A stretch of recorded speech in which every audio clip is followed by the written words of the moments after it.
بسم اللہ الرحمن الرحیم۔ عید والے دن مردے کیوں روتے ہیں؟ جن کا کوئی پیارا پوت ہو گیا ہو تو وہ یہ ویڈیو ضرور سن لے۔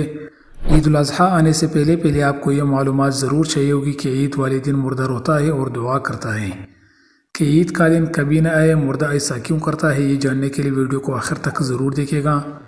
محترم ناظرین، عید کے دن نزدیک آتے ہی مردے کیوں روتے ہیں اور یہ دعا کرتے ہیں کہ کاش کبھی عید نہ آئے۔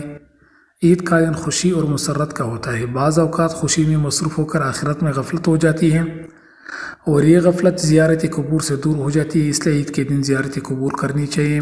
اس لیے یہ کرنا مناسب ہے اور نہ کرنے میں کچھ بھی مذائقہ نہیں، لیکن اس کو لازم و ملزوم سمجھنا جس سے دوسروں کو یہ شبہ ہو کہ یہ چیز لازمی اور ضروری ہے، درست نہیں۔ نیز اگر کوئی شخص اس دن زیارت قبور نہ کر لے تو اس پر تان کرنا، اس کو حقیر سمجھنا درست نہیں۔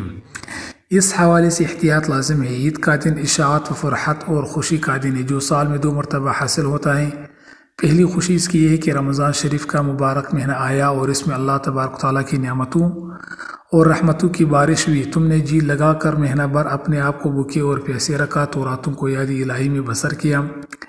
یہ اس کی خوشی میں رمضان مبارک کا مہینہ ختم ہوتی ہی 1 شوال کو تمہارے لیے فرحت و خوشی کا دن مقرر کر دیا گیا اور اس دن کو عید الفطر کہتے ہیں۔ اور حدیث شریف میں آیا ہے کہ جب عید الفطر کا دن آتا ہے فرشتے راستوں پر کھڑے ہو جاتے ہیں اور آواز لگاتے ہیں، چاہے مسلمین کی جماعت اپنے رب کریم کی طرف چلو، وہ تمہیں ایک اچھے کام کی توفیق دیتا ہے، پھر اس پر ثواب عظیم فرماتا ہے۔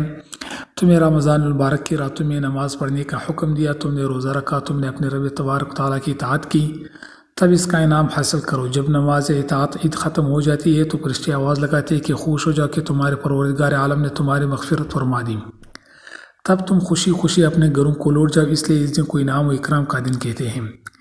نبی کریم صلی اللہ علیہ وسلم مکہ مکرمہ سے ہجرت کر کے مدینہ منورہ پہنچے تو اہل مدینہ سال میں 2 میلے کرتے تھے۔ جب حضور اقدس صلی اللہ علیہ وسلم نے دریافت فرمایا کہ یہ کیا ہے، انہوں نے عرض کیا کہ یا رسول اللہ صلی اللہ علیہ وسلم، زمانہ جاہلیت میں ہم ان دونوں میں خوشی مناتے تھے۔ حضور اقدس صلی اللہ علیہ وسلم نے ارشاد فرمایا کہ اللہ تبارک تعالیٰ نے ان کے عوض ان سے بہتر خوشی منانے کے لیے تمہیں عطا فرمائے، ایک عید الفطر اور دوسرا عید الاضحیٰ۔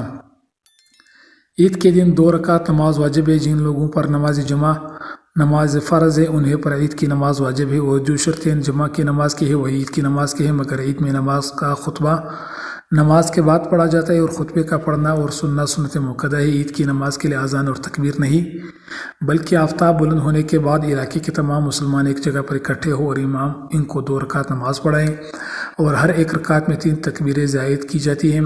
3 زائد تکبیروں کا کہنا امام اور مقتدی دونوں پر واجب۔ اس کے بعد امام منبر پر کھڑے ہو کر خطبہ پڑھے۔ تب بات یہ ہے کہ یہ تمام جیتے جاگتے انسانوں کے لیے تو خوشی کا سبب ہے، لیکن مردے یہ کیوں چاہتے ہیں کہ کبھی بھی عید نہ آئے؟ ہم لوگ تو عید کی خوشی منا رہے ہوتے ہیں، لیکن مردے عید آنے کا غم مناتے ہیں۔ مردے ایسے ہیں جو عید کے آنے پر بہت دکھ میں آ جاتے ہیں، بہت مصیبت ان کے اوپر آنے والی ہوتی ہے، اور اسی وجہ سے لوگ بہت زیادہ پریشان ہوتے ہیں۔ جب عید کی آمد پر ہم زندہ لوگ ادھر ادھر گھوم رہے ہوتے ہیں اور شاپنگ کر رہے ہوتے ہیں، ہم لوگوں کو عید آنے کی خوشی ہوتی ہے کہ عید جلدی آ جائے، لیکن مردوں کو عید آنے کا دکھ ہوتا ہے۔ نبی کریم صلی اللہ علیہ وسلم نے ارشاد فرمایا کہ اگر کوئی انسان رمضان کے مہینے میں انتقال کر جاتا ہے، اس کے اوپر عذاب نہیں ہوتا، چاہے وہ کتنا بھی گناہ گار بندہ کیوں نہ ہو۔ رمضان کے مہینے میں جس کا انتقال ہو جائے تو رمضان کے مہینے کی برکت اس کو یہ ملتی ہے کہ رمضان بھر اس کے اوپر عذاب ہوتا نہیں۔ اور جیسا کہ حدیث مبارکہ کا مفہوم ہے کہ قبر کے اندر مردے کے لیے جہنم کی کھڑکی کھولی جاتی ہے اور وہ مردہ قبر کے اندر جہنم کی تپش کو محسوس کرتا ہے، تو جو گناہ گار مردے ہوتے ہیں وہ اس طرح سے جہنم کے عذاب کو اور گرمی کو قبر کے اندر محسوس کرتے ہیں۔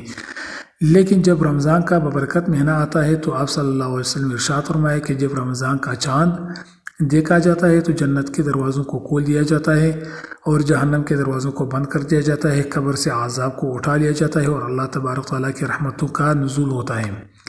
جب یہ ساری چیزیں رونما ہوتی ہے تو قبر کے اندر گناہ گار مردے کو بڑی راحت میسر آتی ہے، اور رمضان مبارک کی برکت مہینے کے آغاز میں ہی مردہ بہت خوش ہوتا ہے کہ ہمارے اوپر سے جہنم کے عذاب کو اٹھا لیا گیا ہے۔ جو قبر کے اندر ہمارے لیے جہنم کے دروازے کھولے ہوئے تھے وہ دروازے اب بند کر دیے گئے ہیں۔ اسی طرح اب سوال یہ پیدا ہوتا ہے کہ جن لوگوں کے اوپر سے اللہ تبارک تعالیٰ نے رمضان مبارک کے مقدس مہینے میں عذاب ہٹا لیا تو عید کے بعد ان پر دوبارہ عذاب نافذ ہوتا ہے کہ نہیں؟ کچھ مردے تو ایسے ہوتے ہیں کہ جن کے اوپر دوبارہ عذاب نافذ نہیں کیا جاتا، لیکن بہت سارے مردے ایسے بھی ہوتے ہیں کہ جیسے ہی رمضان مبارک کا مہینہ ختم ہو جاتا ہے تو عید والے دن ان کے اوپر سے عذاب اٹھا لیا گیا ہے۔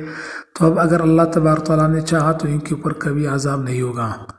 محترم ناظرین، آپ یہ بھی جان لیں کہ اگر کوئی شخص بہت ہی زیادہ گناہ گار ہے، مثلا کوئی ایسا شخص ہے کہ جس کا اسلام سے تعلق ہی نہیں، اور جو اسلام کو جانتے ہوئے بھی اسلام کو نہیں مانتا اور کفر اور شرک کا مرتکب ہو، تو اگر اللہ تبارک تعالیٰ نے چاہا تو اس پر رمضان مبارک کے بابرکت مہینے کے بعد بھی جاری رہے گا، اور اگر اللہ تبارک تعالیٰ نے اس سے معاف فرما دیا تو پھر کبھی بھی اس پر دوبارہ عذاب نہیں ہوگا، رمضان کے بعد بھی نہیں، کیونکہ اللہ تبارک تعالیٰ کے ذات انتہائی غفور رحیم ہے اور اس کی رحمت سے کبھی بھی مایوس نہیں ہونا چاہیے۔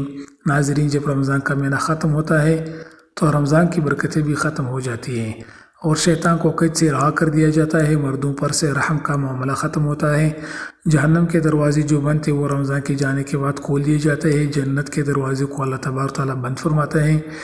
ان سب باتوں کا مردوں کو علم ہوتا ہے کہ کب رمضان شروع ہو رہا ہے اور کب ختم، تو رمضان کے جانے سے اہل قبور یہ سوچتے ہیں کہ اب رمضان جا رہا ہے اور پھر عید جیسے ہی آئے گی اس کے بعد ہم پر عذاب کو پھر سے نافذ کر دیا جائے گا، جس کی وجہ سے وہ غمگین ہو جاتے ہیں اور روتے ہیں۔ رمضان بھر تو مرحومین کی عید ہوتی ہے، ان کی پر عذاب نہیں ہوتا۔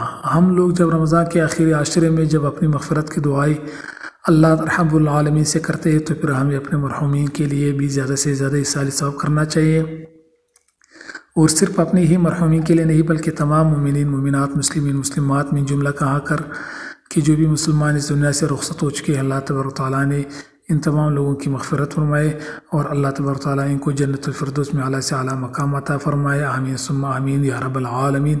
دوستوں، اگر آپ کو ہماری ویڈیو اچھی لگی ہے تو چینل کو ضرور سبسکرائب کریں، بیل آئیکن کو پریس کریں اور ویڈیو کو لائک اور شیئر کریں تاکہ وقتاً فوقتاً اس طرح کی ویڈیو آپ کو ملتے رہیں۔ ملتے ہیں نیکسٹ ویڈیو میں۔ والسلام